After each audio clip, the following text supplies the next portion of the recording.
ಸರಿ ಸರ್, ಹೋಗ್ಬಿಟ್ಟು ಬರ್ತೀವಿ. ಕಷ್ಟ ಇದೆ, ತುಂಬಾ ಕಷ್ಟ ಇದೆ ಅಂತಾನೆ ಹೇಳಿದ್ರು ಹೊತ್ಸೋದು. ಇಲ್ಲಿಂದಾನೇ ಬರ್ಬೋದಿತ್ತು ಅವ್ರ ಮನೆ. ಏಯ್ ಯಾಕಪ್ಪ ಹೆಂಗ್ ಹೋದ್ರಪ್ಪ? ಅಲ್ಲಿ ಯಾವ್ದೋ ತಲೆ ಕಾಣಿಸ್ತು. ಓಹೋ ಬಾರಿ ಕ್ರೇಜಿ ಆಗಿದ್ಯಪ್ಪ ಇದು ಬೆಟ್ಟ. ಅಣ್ಣ ಏನಣ್ಣ ಹಿಂಗೆಲ್ಲ ಕರ್ಕೊಂಡು ಹೋಯ್ತಾ ಇದೀಯಾ ಅಣ್ಣ? ವಾಪಸ್ಸಾ? ಹಂಗೆ ಹೋಗ್ಬಿಡೋದಿತ್ತಲ್ಲ. ಅಯ್ಯೋಯ್ಯೋ, ಓಹೋ ಹೆವಿ ಸೈಕಿದ್ಯಪ್ಪ. ಏನ್ರಿ ಇದು? ಅಯ್ಯೋ ಏನ್? ಒಂದೇ ಫ್ಲೋಲ್ ಆಗ್ಬಿಡು. ಗುರು ಗಾಂಡ್ ಗಾಬ್ರಿ ಇನ್ಕ್ಲೈನ್ ಇದೆ ಗುರು, ಇದು ಹೆವಿ ಸೈಕು. ಅಯ್ಯೋ ಗೊತ್ತಾಗಲ್ಲ ನೋಡಕ್ಕೆ, ಹೆವಿ ಇನ್ಕ್ಲೈನು.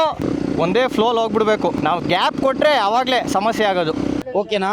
ಈ ವ್ಯೂ ನೋಡಕ್ಕೆ ಕ್ರೇಜಿ ಅಲ್ಲ ಗುರು, ಏನ್ ಸಕ್ಕದಾಗೈತೆ ಬ್ರೋ. ಬಂಡೆ ಮೇಲೆ ಹೋಯ್ತಾ ಇರೋದು ನೋಡಕ್ಕೆ ಟಕ್ಕಂತ ಈ ತರ ಕಾಣಿಸಿದ ತಕ್ಷಣ ಒಂದು ಫೋಟೋ ಹೊಡ್ಕೊಂಡ್ಬಿಡ್ಬೇಕು. ಇವರೆಲ್ಲೋ ಕಾಣ್ತಾ ಇಲ್ಲ. ಹಲೋ ಹಲೋ ಹಲೋ, ಕಾಣ್ತಾನೆ ಇಲ್ವಲ್ಲ ಇವರು? ಇಲ್ಲಿ ತಕ್ಕ ಬಂದಿದ್ರು ಕಣಲ್ಲ. ಇಲ್ಲಪ್ಪ ಇವರು ಇಲ್ಲವ್ರ? ಅಯ್ಯೋ ತಗೊಳಪ್ಪ, ಇವರು ಹತ್ತಿಸ್ಕೊಂಡೇ ಬರ್ತವ್ರೆ. ಒಂಚೂರು ಜೋರ ಕೊಟ್ರೆ ವೀಲಿ ಹೊಡೆದ್ಬಿಡುತ್ತೆ ಆರಾಮಾಗಿ. ಹಿಂಗಿಂದ ಹೆಂಗೆ ಅಣ್ಣ? ಅಲ್ಲಿ ಟ್ರ್ಯಾಕ್ ಕಾಣಿಸುತ್ತಾ? ಅಲ್ಲಿಂದ ಅಲ್ಲೇ ಕಾಣಿಸ್ತೈತೆ ನೋಡ್ರಿ ಟ್ರ್ಯಾಕು. ಈ ಜಾಸ್ತಿ ಮನೆ ಕೊಂಡ್ಕಣಪ್ಪ ಇದು. ಇಲ್ಲ ಒಂದ್ ಕಲ್ಲೇನಾರು ಕೊಡ್ತೀನಿ, ಹಿಂಗೆ ನಿಲ್ಸ್ರಿ ಎಲ್ಲ ಹಿಂಗೆ. ಆದ್ರೂ ನೀವು ಕ್ರೇಜಿ ಅಣ್ಣ ಸ್ಪ್ಲೆಂಡರ್ ಅಲ್ಲಿ.